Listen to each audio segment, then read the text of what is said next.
Food rate 300 కదా. Average rate ఎంత ఉందమ్మా?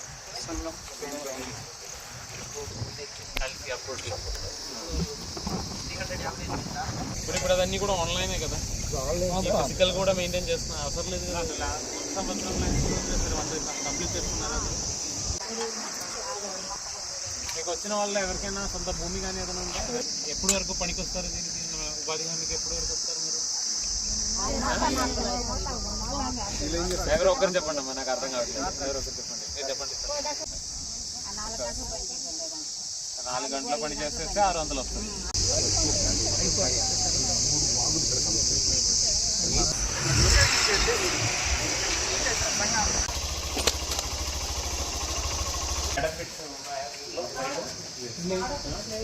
దీని లోపల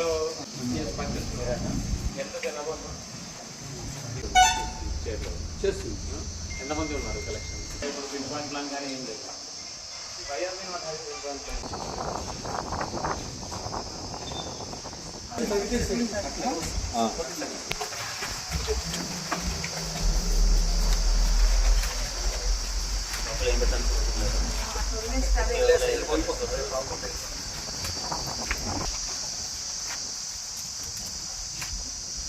దీనికి కొద్దిగా వేస్ట్ ఎక్కడ తీసుకొచ్చారు? ఏంటి ఏమి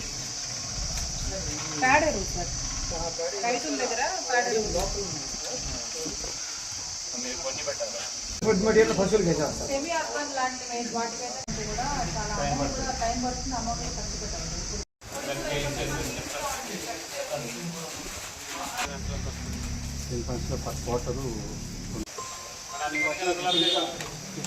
ఈరోజు సంగం మండలంలో 2 లొకేషన్స్ చూడటం జరిగింది. ఒకటి ఉపాధి హామీ పథకం కింద ఏమేమి పనులు జరుగుతున్నాయని చెప్పి అదొకటి.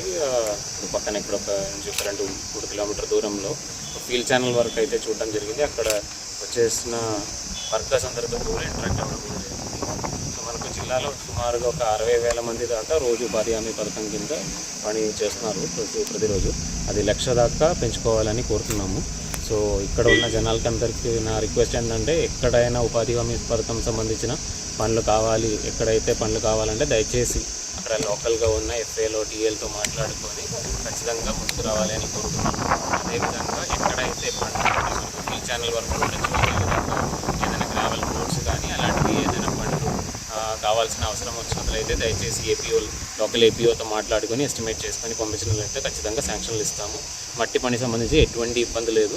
ఎంతవరకు అడిగినా అంతవరకు శాంక్షన్స్ ఇవ్వడానికి సిద్ధంగా ఉన్నాము. సో ఈ వర్కులు కొద్దిగా ఫాస్ట్గానే వేగవంతంగా చేయాలి అని చెప్పి అందరికి కూడా ఆదేశాలు ఇవ్వడం జరిగింది. మనం ఇంకా ఉన్నది మనకు వర్షాలు వచ్చిన లోపల ఇంకా సుమారు 1 నెల మాత్రమే ఉంది. ఈ నెలలో ఖచ్చితంగా 1,00,000 మ్యాండేట్ చేయలేనదులైతే మన ఈ ఇయర్లో ఉన్న టార్గెట్ అచీవ్ చేయడం ఇబ్బంది అవుతుంది.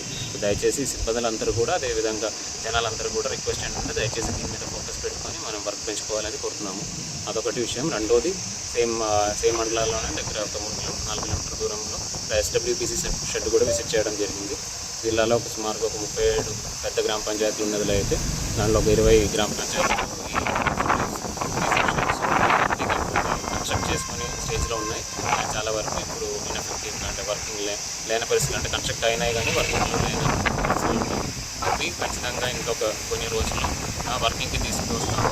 ఎందుకంటే మనం చూసినదిలో అయితే ఇప్పుడు పంచాయతీ మేజర్ పంచాయతీ దగ్గర కొంత వాళ్ళు ఓన్ జనరల్ ఫండ్స్ అమౌంట్ ఉంటాయి. అదేవిధంగా 15 ఫినాన్స్ కమిషన్లో కూడా మ్యాండేటరీగా 30% దాకా శానిటేషన్ యాక్టివిటీస్కి ఇవ్వాలి అని చెప్పి ఆదేశాలు కూడా ఉన్నాయి. సో ఇది 2 కలిపినదిలో అయితే కొంతవరకు వాళ్ళకి వెసులుబాటు ఉంటుంది రన్ చేయడానికి. అదేవిధంగా ఒక 2-3 డిపార్ట్మెంట్తో కలిసి పనిచేసిన వాళ్ళు అయితే అగ్రికల్చర్ డిపార్ట్మెంట్, రైతు సాధికార సంస్థ, ZBNF యాక్టివిటీ చేసిన ఫార్మర్స్ అందరినీ కూడా దీనిలో ఇన్వాల్వ్ చేస్తాం అనుకున్నాము.